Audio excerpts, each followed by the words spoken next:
नमस्कार, penalty corner में आपका स्वागत है। राजस्थान की राजनीति की सारी गतिविधियां कांग्रेस और भाजपा दोनों पार्टी की दिल्ली में केंद्रित हो गई। दिल्ली में कल बैठक तो हुई सीईसी की, लेकिन कोई लिस्ट नहीं आई। ऐसा माना जा रहा है कि प्रियंका गांधी का 20 अक्टूबर का दौसा का पूरा हो जाए, उसके बाद लिस्ट आएगी जो क्लियर हो चुकी है। लेकिन आज एक नई बात हुई। मुख्यमंत्री अशोक गहलोत पार्टी के राष्ट्रीय अध्यक्ष मल्लिकार्जुन खड़गे के निवास स्थान पर गए, उनसे काफ़ी गहन मंथन किया और मीडिया से रूबरू हुए तो उन्होंने कहा कि सचिन पायलट के समर्थक जो लोग उनके साथ गए थे, मानेसर, उनके सबके टिकट क्लियर हो रहे हैं। उन्होंने जताया कि उनको किसी पर भी आपत्ति नहीं है चुनाव लड़ाने पर, और कहा कि हम एकजुट हैं, साथ साथ चुनाव लड़ेंगे।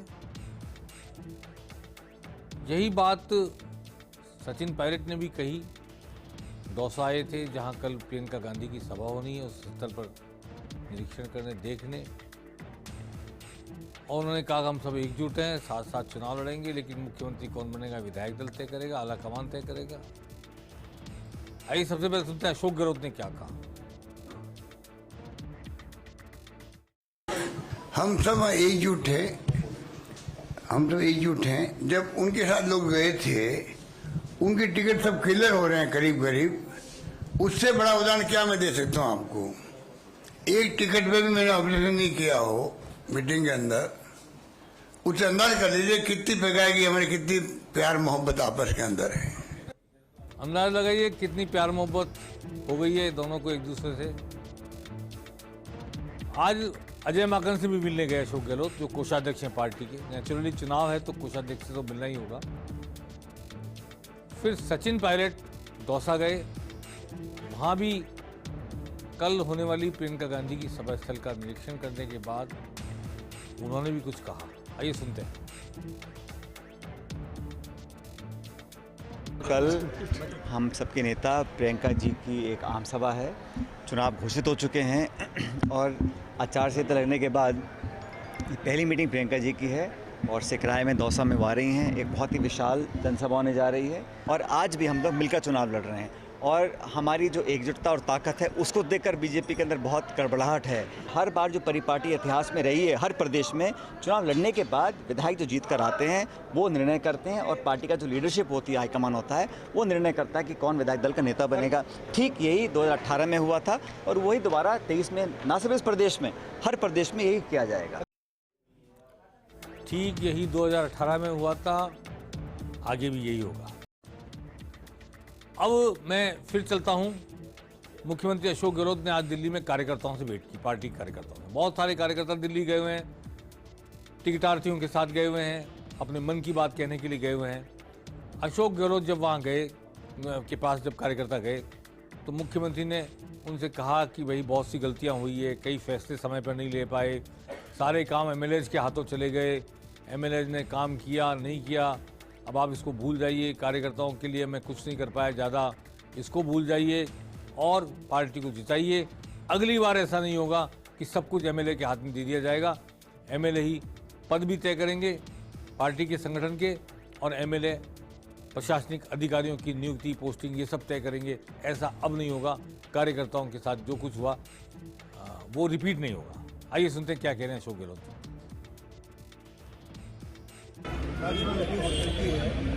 आप इतने प्यारे मेरे कार्यकर्ताओं में 25 साल 30 साल पहले आपको यहाँ आप बंद रहो, कोई यहाँ चर्चा ही नहीं है। मैं मेरा काम कर रहा हूँ, दूसरा सरकारी काम कर रहा हूँ, और यहाँ मैंने प्रेस कॉन्फ्रेंस करी है यहाँ पर, वो मैंने काम किया। यहाँ कोई चर्चा होगी नहीं। आप प्लीज अपने क्षेत्र में जाओ। प्रोसेस पूरा हो चुका है करीब करीब, थोड़ा बाकी रह गया तो 2-4-5 दिन बाद डेट आएगी ऊपर से, तब आगे प्रेस होगी। अभी तो आपसे जो फोन से बातें होगी या अपन में आप बात करोगे, वो खबर हमारे पास आएगी। या जो अभियोग लगे होते दिल्ली के, वो आप यहाँ आए होंगे या आएंगे मान लो, उससे हमारी बात पहुँचेगी, कोई बात पहुँचेगी। मुझे शर्म आती है कि आप मेरे इतने प्यारे लोग हैं, आज नहीं सालों से हो, और मैं देखता हूँ कि मैं गुरुद्वारा के बाहर, फिर मैं यहाँ, फिर मुझे खड़ा होना पड़ता है, फिर मुझे कहीं जाना पड़ता है। आपके मैं सिग्नल देखता हूँ, उसमें बुरा लगता है। साहब आपको चौथी बार आना है। आपको मैं युवा चेहरा को टिकट दो साहब। आपने अपनी भावना पहुँचा दी, आपकी सबकी भावना पहुँच चुकी है। युवा हो, महिला हो, जो हमारे पास बात ये है, ईमानदारी की बात। अशोक गहलोत ने कहा कार्यकर्ताओं को संतुष्ट करने के लिए, उनका मन रखने के लिए अब आगे राज आएगा तब देखी जाएगी। आज सुखजितेंद्र सिंह रंधावा राजस्थान के प्रभारी अजमेर गए ख्वाजा साहब की मजार पर, दरगाह पर मत्था टेकने। उन्होंने अमन चैन की दुआ मांगी, सफलता की दुआ मांगी। आइए सुनते हैं क्या कहा रंधावा ने। देखिए, ख्वाजा पीर के पास आना, दरगाह पर आना, मैं पहले भी आया था एक बार, तो दोबारा आज उस दिन प्रभारी बनकर आया था, और आज यहाँ दुआ करने के लिए आया हूँ कि हमारी पार्टी, कांग्रेस पार्टी जीत कर आए, देश और कौम और हर वर्गों के लिए वो हमारी पार्टी काम करे।